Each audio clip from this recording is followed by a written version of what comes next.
Assalamualaikum. Innalhamdalillah. Allahumma sholli ala Muhammad. Ikhwas sekalian, di video tutorial ini, Ana ingin menjelaskan cara membuat kuis dan soal-soal di dalamnya. Melanjutkan dari video sebelumnya, kalau antum membuat course baru dengan menduplikat template, maka semua sesinya sudah ada dan di masing-masing sesi tersebut sudah ada kuisnya. Jadi secara umum, antum tidak perlu membuat kuis lagi. Tapi tetap perlu Anda jelaskan cara membuat kuis baru sekadar untuk jaga-jaga. Misalnya, kita ingin membuat kuis tambahan di sesi 10. Di sini, seperti biasa, antum harus pastikan tombol edit mode di atas ini aktif. Kemudian klik pada tombol plus di lokasi yang antum inginkan. Pilih activity or resource. Kemudian pilih quiz, lalu tekan tombol add. Atau bisa juga dengan double klik langsung pada opsi quiz ini. Sekali lagi, secara umum, antum tidak perlu melakukan ini karena quiz sudah Anda buatkan di setiap sesi dalam course template. Baik, selanjutnya, kalau kita klik pada salah satu link quiz, maka kita akan mendapatkan tampilan seperti ini. Ingat, saat ini kita berada di focus view mode.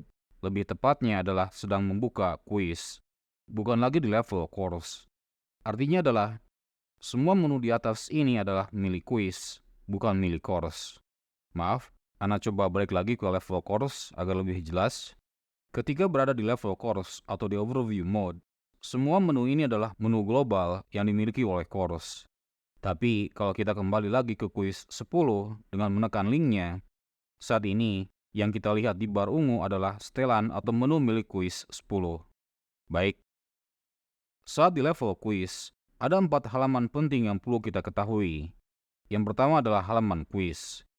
Halaman ini berguna untuk mengambil kuisnya atau preview atau tryout. Kita sendiri bisa mencoba kuisnya dengan cara menekan tombol preview quiz ini. Jadi nanti halaman inilah yang akan dilihat oleh murid-murid kita. Halaman penting yang kedua adalah halaman settings. Di halaman inilah antum bisa menentukan nama dari kuisnya, kemudian memberikan deskripsi kalau mau, dan bisa juga menentukan timing atau batas waktu pengerjaan kuis. Sekedar contoh, anggaplah kita punya 5 soal. Kalau mengerjakan satu soal butuh 2 menit, berarti kita setel saja ini jadi 10 menit. Kalau kita bukan guru killer, kita berikan tambahan 5 menit sebagai bumper. Jadi kita setel timing kuis ini menjadi 15 menit. Ini sekedar contoh, silakan antum atur saja batas waktunya sesuai jumlah soal di dalam kuis antum. Khusus setelan di kategori grade, Anda sudah setel nilai minimum kelulusan kuis ini di angka 50 dan attempts-nya 2 kali saja.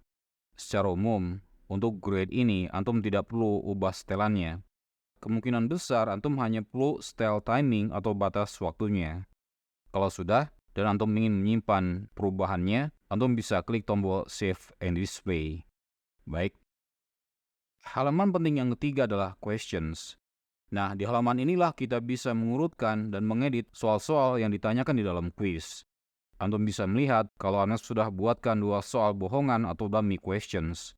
Antum tinggal delete saja dengan menekan tombol tempat sampah di sisi kanan. Boleh juga antum tidak delete, tapi antum edit isinya dengan cara klik pada namanya. Terserah saja.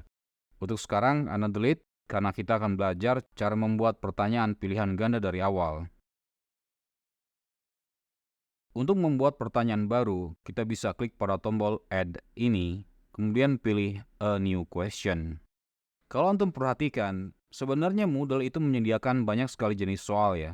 Ada matching, ada true or false, dan sebagainya. Tafadol, kalau antum mau bereksperimen dengan berbagai jenis soal ini, paling minimal atau paling umum, soal yang kita buat adalah jenis pilihan ganda atau multiple choice dengan 4 pilihan jawaban. Untuk membuat soal multiple choice, antum bisa klik di sini, lalu tekan tombol Add. Atau bisa juga langsung double klik pada opsi multiple choice ini. Tafadol, pakai cara yang mana tidak masalah.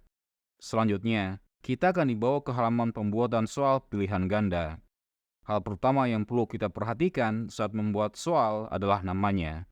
Kenapa? Karena nama inilah yang akan kita gunakan nanti saat mengelola soal di question banks, yaitu halaman keempat yang insya Allah nanti kita akan bahas. Kalau kita buat namanya asal-asalan sekarang, nanti kita akan bingung sendiri saat mengelolanya. Jadi, penamaan soal ini sangat penting. Nah, anak pribadi menamakan soal dengan menambahkan nomor di depan namanya sesuai dengan nomor sessionnya. Contoh, karena kita di session 10, saya ketikkan angka 10 di awal.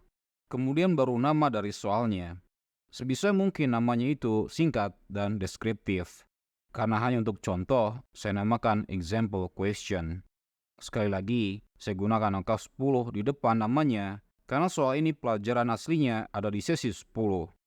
Sebelum kita lanjut, perlu kita ketahui bahwa nama dari soal ini tidak akan terlihat oleh murid-murid kita. Yang nanti akan terlihat oleh students hanyalah area ini atau teks pertanyaannya. Jadi sekali lagi, nama ini digunakan secara internal oleh guru atau manajer untuk manajemen bank soal. Baik, teks yang akan muncul di pertanyaan, kita perlu input di kotak yang besar ini.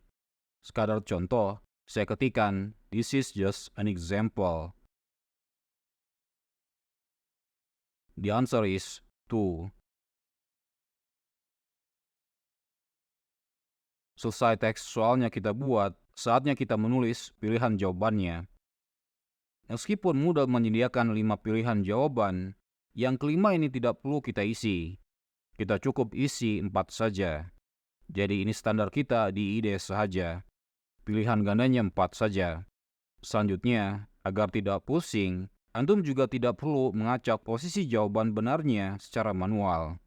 Ini karena secara default, opsi shuffle ini sudah aktif. Artinya apa? Urutan pilihan jawabannya A, B, C, dan D akan diacak oleh sistem secara otomatis. Biasanya, saya selalu menempatkan jawaban yang benar di pilihan A atau yang pertama. Saya ketikkan di sini tuh, sekedar contoh saja. Kemudian, ini penting sekali. Untuk jawaban yang benar, grade-nya harus kita setel ke 100%. Sekali lagi, saya set jawaban tuh ini 100 di posisi atas, karena tadi jawaban yang benar adalah tuh. Untuk pilihan jawaban yang lain, kita jangan ubah grade-nya. Kita biarkan saja di opsi none. Misalkan ini 3, yang ini 4. Sekali lagi, pastikan ini semua grade-nya adalah none, karena mereka bukan jawaban yang benar. Hanya satu atau yang di atas yang 100%. Dan kita juga tidak perlu secara manual mengacak urutannya, karena nanti sistem yang otomatis melakukannya. Baik, kalau semua sudah aman, kita bisa klik tombol Save Changes. Untuk soal kedua, ketiga, dan seterusnya, antum bisa menggunakan cara yang sama, yaitu dengan menekan tombol Add, lalu A New Question, dan seterusnya sampai seluruh soal yang ingin kita buat ada di sini. Antum tidak perlu khawatir tentang jumlah soalnya. Berapapun jumlah soalnya, meskipun ganjil, seperti 7 atau 11, tidak masalah, karena nanti otomatis sistem yang akan mengonversi ke skala 100. Ini sudah saya setel ke 100, jadi antum tidak perlu ubah-ubah lagi. Kemudian, grade dari masing-masing soal juga biarkan saja di angka 1, tidak masalah. Kecuali kalau ada soal tertentu yang bobotnya lebih. Antum bisa setel ke 2 misalnya, agar dia dapat poin 2 kali soal biasa. Tapi kalau sama bobotnya, biarkan saja di angka 1. Alhamdulillah sudah selesai. Jadi itulah cara kita membuat kuis dan soal di portal IIDS saja. Insya Allah, untuk teknik mengolah soal akan kita bahas di video berikutnya. Barakallahu fiik. Wassalamualaikum.